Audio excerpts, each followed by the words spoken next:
오늘은 기본교리 8장 대쟁투에 대해서 살펴볼까 합니다.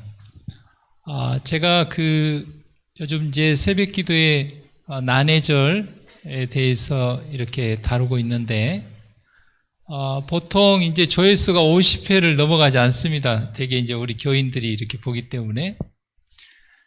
그런데 370회가 넘어간 것이 하나 있는데 외부 사람들이 많이 들어온 것 같아요. 근데 그것은 뭐에 대한 거냐면 가인의 아내는 누구인가 하는 거였어요. 그러니까 많은 사람들이 그 성경절에 대해서 이렇게 알고 싶어 하고 검색도 하고 그런 것 같아요. 이번에 지구장 수련회 갔는데 이제 박성환 목사님이 이제 강사로 오셔서 김대성 목사님께서 하시는 진리횃불교회가 인터넷 교회거든요. 그래서 예언에 관한 많은 유튜브 동영상들을 보고 일반 장로교회 지도자들이 또 목사님이 그래서 정희 집사님 말씀을 들어보니까 최근에 공동중앙교회에서도 장로교회에서 개혁한 목사님 2분이 침례를 받았다고 해요. 그래서 요즘은 이 눈에 보이는 교회와 눈에 보이지 않는 그런 무형의 교회가 있고 또 이 전파를 통해서 많은 기별들이 전해지고 있기 때문에 진리를 찾고자 원하는 사람은 찾을 수 있는 그런 시대가 된 것 같아요. 그래서 우리가 10월 17일부터 시작되는 이 예언 세미나에 우리가 투트랙으로 현장과 온라인을 통해서 할 것입니다. 실시간으로. 또 이제 집회가 마쳐지면 말씀을 또 편집해서 이렇게 또 올릴 것이고요. 그래서 여러분들이 이제 현장과 온라인에 초청할 영혼들의 이름을 적어서 내주시고 또 멀리 있다 할지라도 그들에게 집회의 말씀들을 할 수만 있으면 또 실시간에 참석하도록 링크를 보내고 또 그 시간에 안 되면 편집 영상을 보내서 오늘 전도입니다. 우리가 예전에 다 집집마다 다니면서 전도지를 날랐던 것처럼 하나님의 세천사의 기별이 담긴 유튜브나 이 동영상을 링크를 보내면 그게 전도지를 보내는 것입니다. 요즘은. 그래서 예전에는 또 이렇게 설교도 녹음을 해가지고 녹음 테이프를 복사를 해서 또 나눠주고 이제 그랬잖아요. 근데 지금은 버튼 몇 개만 누르면 이렇게 편하게 보낼 수 있는 그런 시대가 된 것 같아요. 대쟁투는 정말 우리가 많이 접하고 일반 교회는 잘 아마 이 제목이 좀 생소할 텐데 우리 교회에서는 많이 다루는 제목입니다. 우리가 예언의 신 10권을 대쟁투 총서라고 그러죠. 그리고 또 각 시대에 대쟁투가 있고, 그래서 대쟁투는 성경 전체에 흐르는 여러 가지 주제 중에 한 주제입니다. 그래서 사랑의 관점에서 쭉 성경을 볼 수도 있고, 또 대쟁투적 관점에서 성경을 또 이렇게 쭉 볼 수도 있습니다. 대쟁투의 첫 어떻게 보면 기원이라고 하면 우리는 계시록 12장 7절을 통해서 알 수가 있습니다. 전쟁이 있었다는 것이죠. 하늘의 전쟁. 그러니까 우리 지구에서 일어났던 가장 큰 전쟁은 1차 세계대전, 2차 세계대전 아닙니까? 세계대전. 근데 세계대전보다도 더 큰 전쟁이 하늘에서 일어났죠. 하늘 전쟁. 성경에서는 하늘의 전쟁이 있었다고 그랬습니다.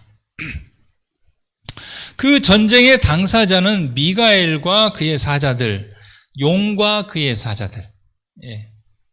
미가엘은 예수님의 다른 이름인데 대쟁투의 관점에서 등장하는 이름입니다. 예수님의 이름. 그래서 그 뜻은 누가 하나님과 같으냐? 하나님과 같은 존재는 없다는 것이죠. 유일무이한 전능하신 하나님을 이야기합니다.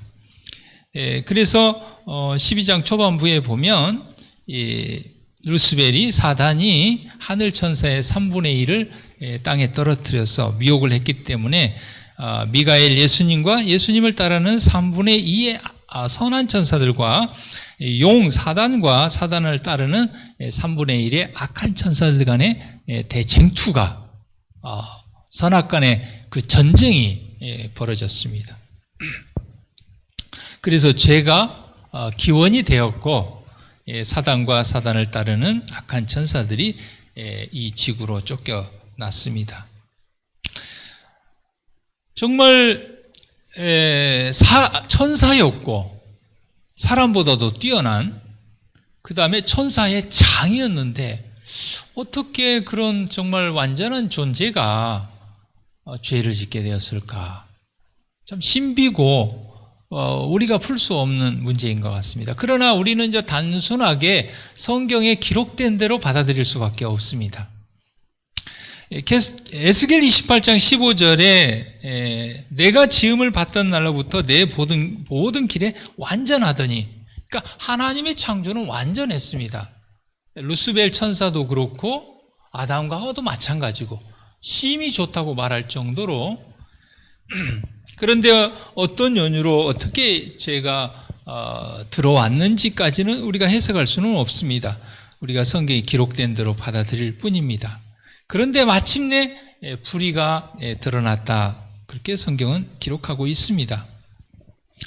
또 이사야 14장 14절에는 그 루스벨이 가장 높은 구름에 올라 지극히 높은 자와 비길이라. 아무리 천사라 할지라도 피조물인데 피조물이 창조주 하나님과 같아지고 싶어 했어요. 우리가 예수님을 닮아야 된다, 하나님의 품성을 닮아야 된다 그러잖아요. 품성이 같아지기를 원하는 것, 예수님의 마음을, 그래서 우리가 빌립보서에서도 주 예수의 마음을 품으라 그랬잖아요.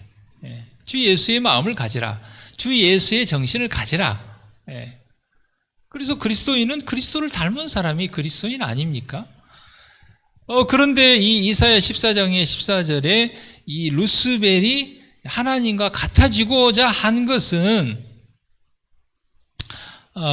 기본 교리에서는 하나님의 지위가 아니라 지위였지 품성이 아니었다 이렇게 했고, 시도의 소망에서는 그가 하나님의 능력을 원했지 하나님의 품성을 원하지 않았다. 이제 같은 비슷한 말입니다.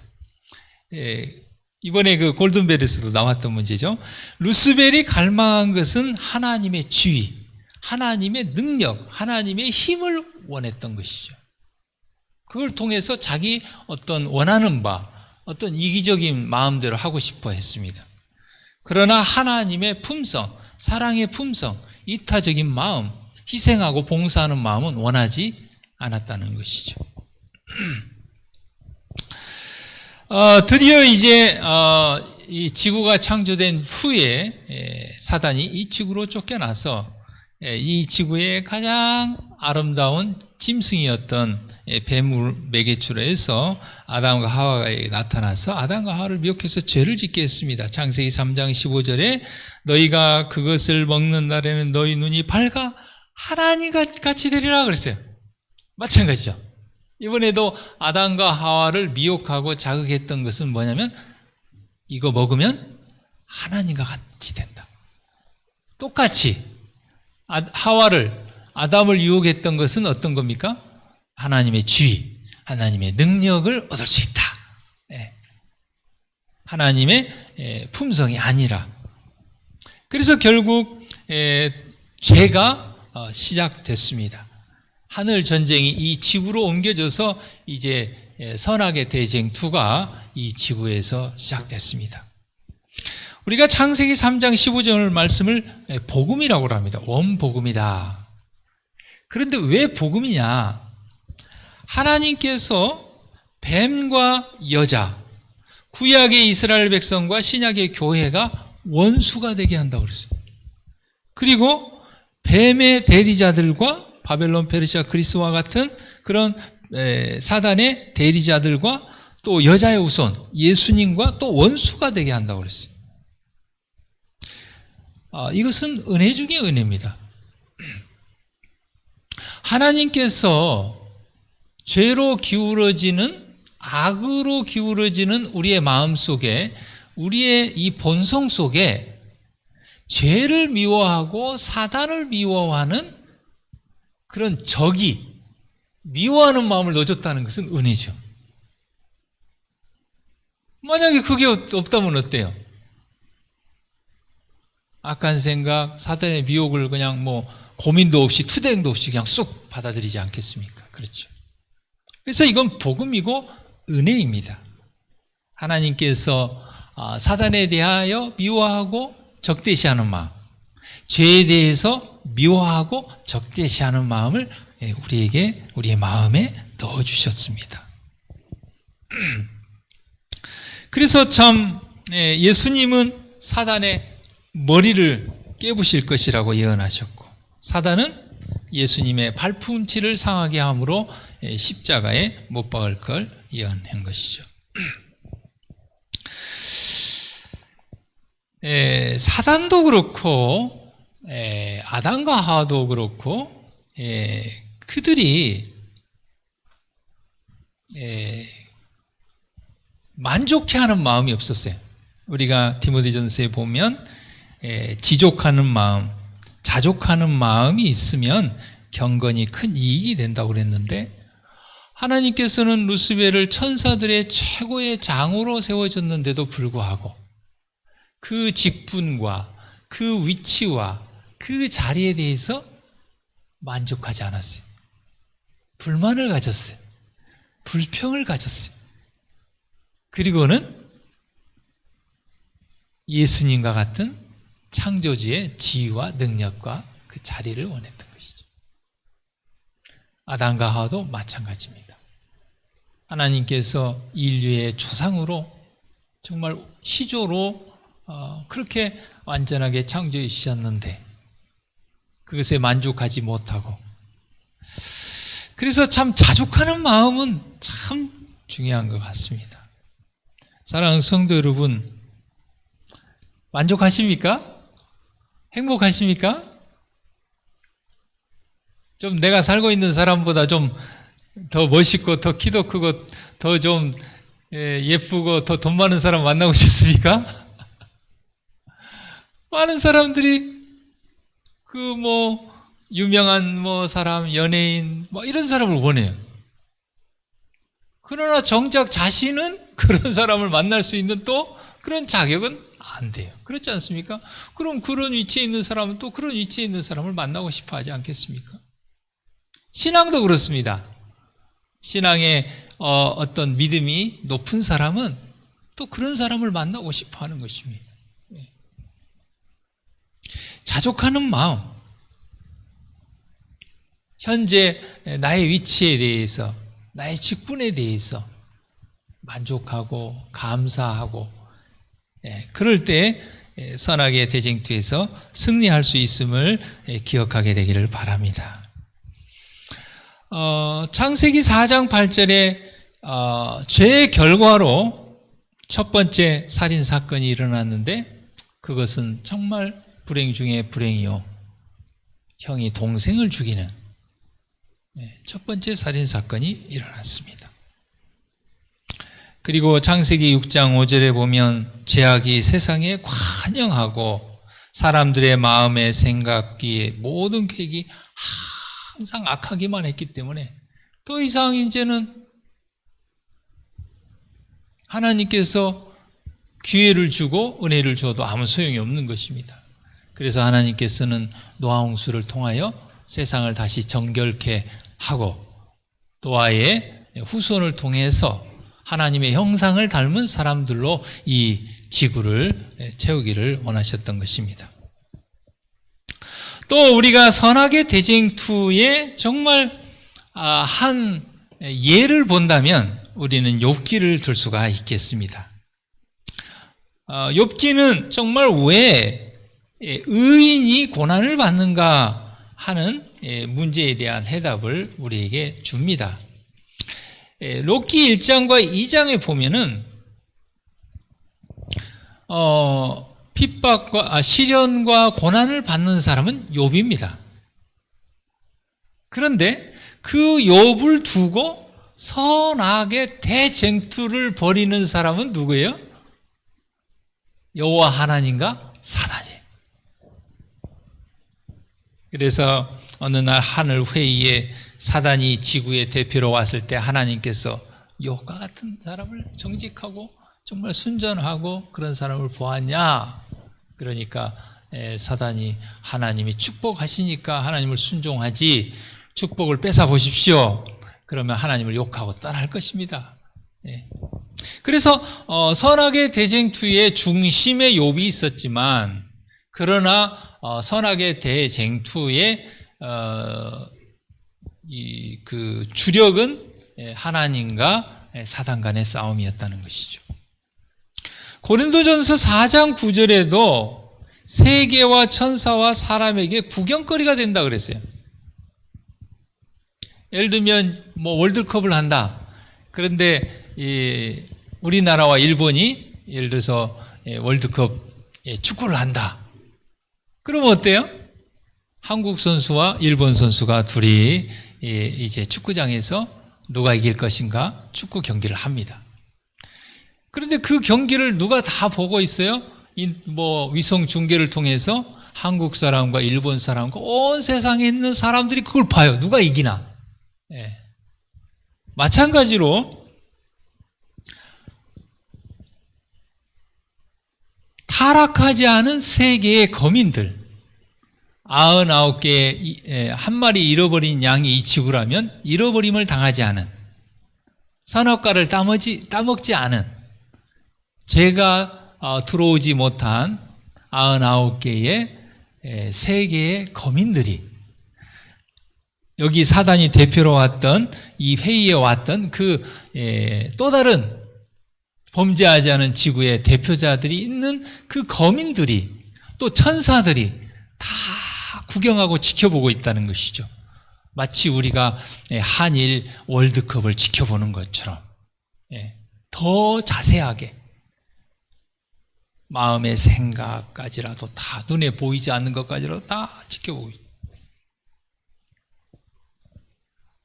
아담과 하와가 선악과를 따먹으냐 말 거냐 갈등하고 고민할 때 전 세계의 거민들과 천사와 사람들이 그걸 구경하고 있었다는 것이죠. 조마조마하면서 아브라함이 이삭을 모리아 산으로 가지고 갈 때 아브라함만 내가 탄 게 아니라 온 세계와 천사와 우주 거민들이 지켜보고 있었다. 아브라함이 하나님의 말씀에 순종했을 때 막 할렐루야가 울려 퍼진 것이죠. 한 영혼이 침례를 받고 거듭날 때 하늘의 천사들이 기뻐한다고 그랬잖아요. 하늘 찬양대가 기뻐한다고 그랬잖아요. 그것입니다. 우리가 마음에 갈등하고 고민하고 선을 선택할 것인가 악의 편을 선택할 것인가 고민할 때 그때 누가 다 지켜보고 있어요? 다 구경하고 있어요. 온 우주 세계의 거민과 천사들이 다 우리는 다 세계와 천사와 사람에게 구경거리가 되고 있다. 우리는 욥기를 통해서 욥을 두고 이 여호와 하나님과 사단 간의 대쟁투가 벌어지고 있는 것을 이렇게 보고 있는 거죠. 그런 것처럼 욥의 자리에 우리가 들어가서 온 우주 거민과 천사들이 그 대쟁투를 보고 있는 것입니다.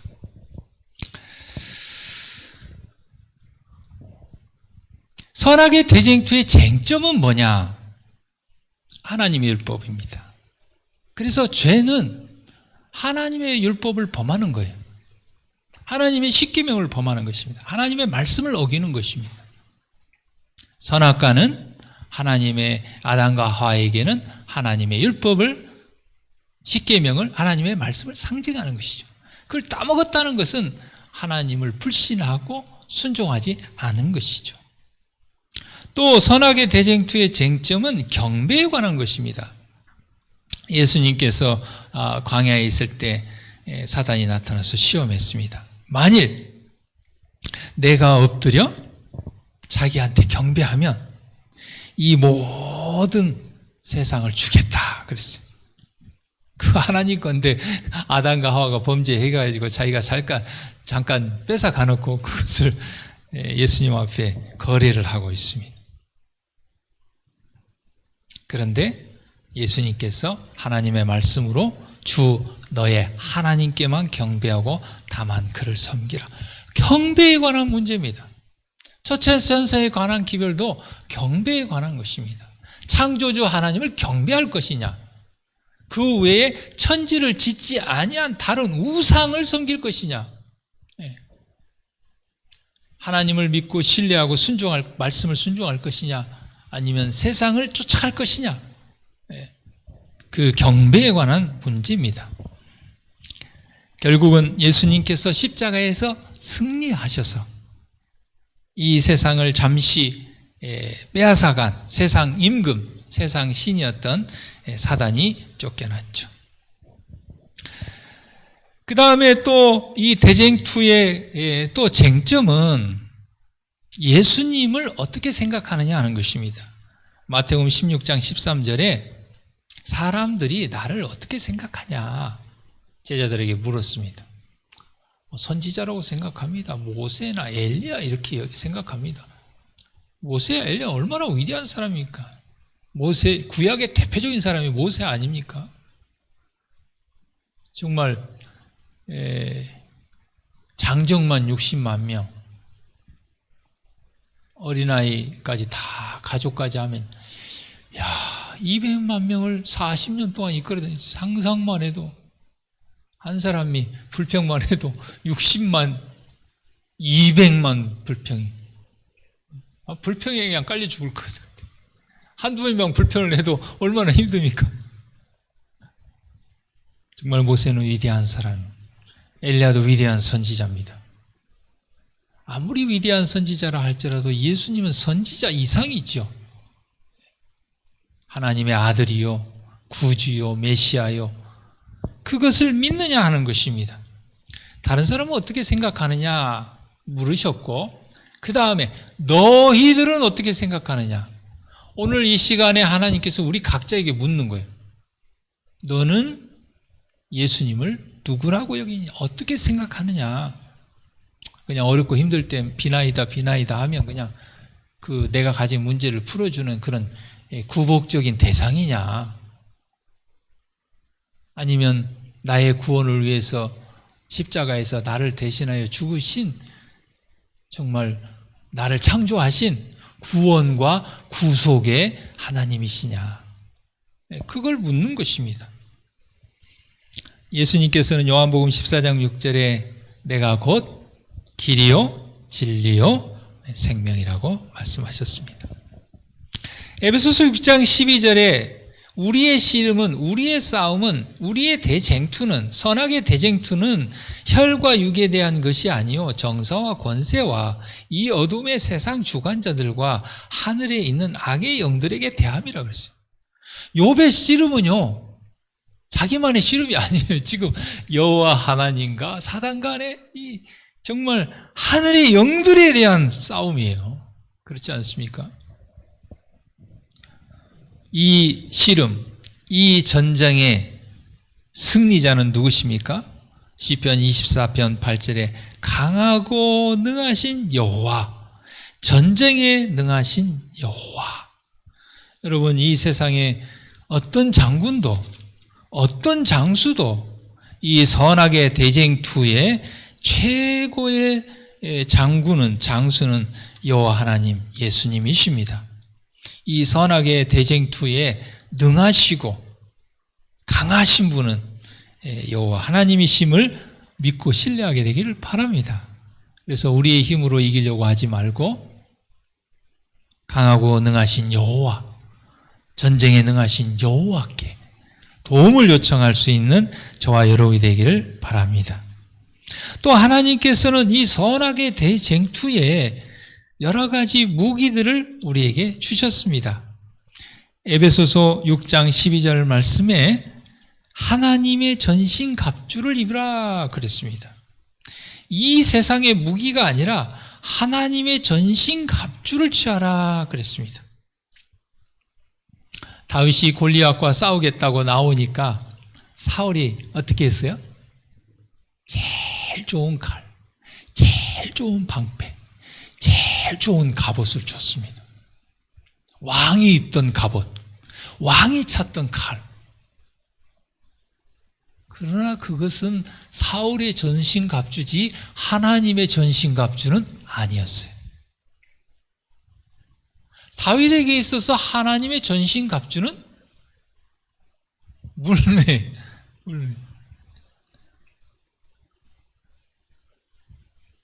계속 목자로서 양을 치면서 하나님께서 연습시키고 단련시켰던 그게 바로 하나님이 다윗에게 준 최고의 무기예요. 사울이 준 걸로 그걸로 가서 이길 것 같으면 사울이 나가서 이기죠. 그렇지 않습니까? 에베소서 6장 13절에 하나님의 전신갑주, 하나님의 무기에 대해서 얘기했습니다. 14절에 보면 진리의 허리띠. 여러분, 남자들은 바지, 여자들은 치마가 있는데 이 혁띠도 없고 고무줄이 없어가지고 바지나 치마가 내려갔다면 어떻게 하겠어요? 이거 잡느라고 아무것도 못하죠. 진리의 허리띠로 동이라. 진리로 우리를 탁 무장하지 않으면 우리가 이 사단을 이길 수가 없습니다. 이 선악의 대쟁투에서 우리가 이길 수 없습니다. 진리 아닌 것으로는 이길 수 없습니다. 그 다음에 의의 흉패. 경찰들도 출동하면은 여기 그 방탄복 같은 거 입잖아요. 대통령이 타는 전용차는 막 미사일도 막을 수 있다잖아요. 빵꾸가 나도 막 100km 이상으로 달릴 수 있다잖아요. 흉패, 우리의 이 심장과 우리의 주요 부위를 방어할 수 있는 그것은 하나님의 의, 하나님의 사랑. 그 다음에 신발. 신발은 어떻습니까? 복음의 신.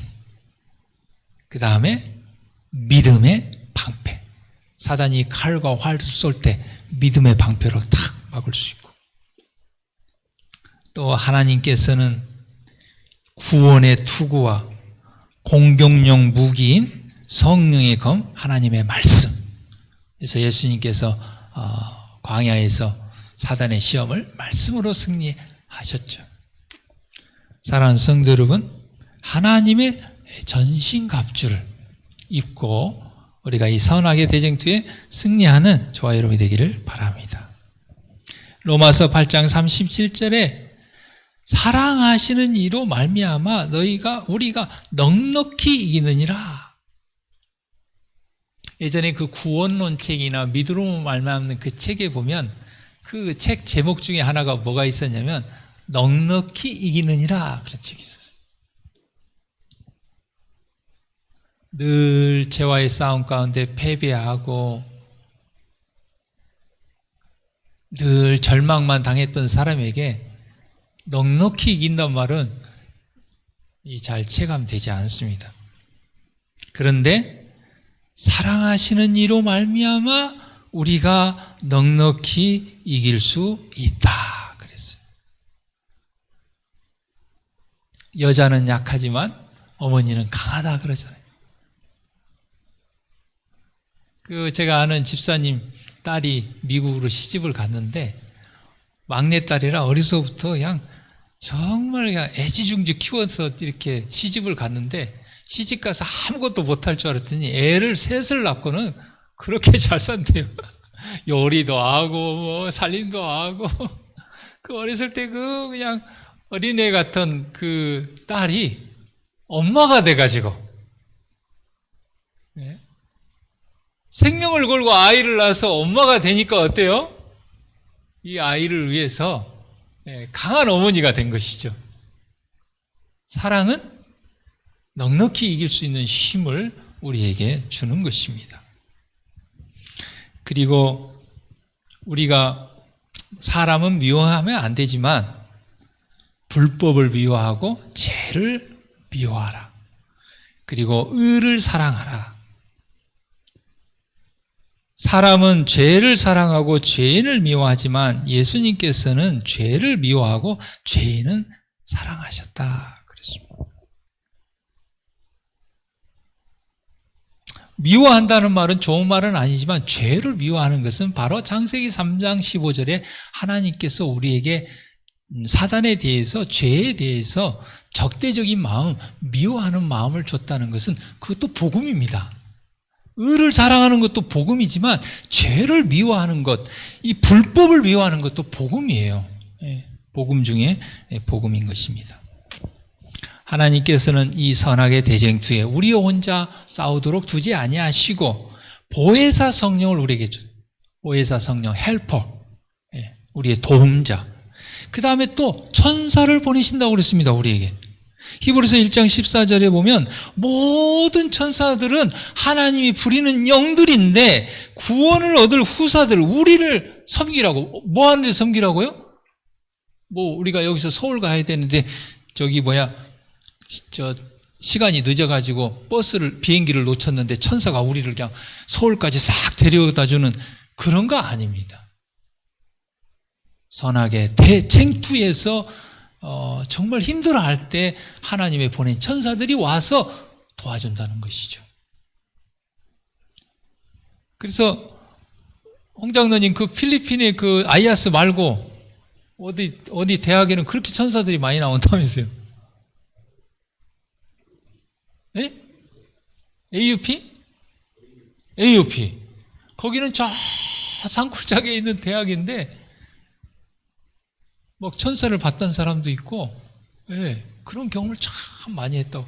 저도 듣기만 했어요. 미국에 이제 필리핀 가서 공부하고 온 사람들이. 도심지보다 하여튼 그 순수한 마음을 가지고, 단순한 마음을 가지고 하나님을 전적으로 의지함으로 정말 천사가 역사하는 그런 걸 많이 보고 경험했다고 그래요.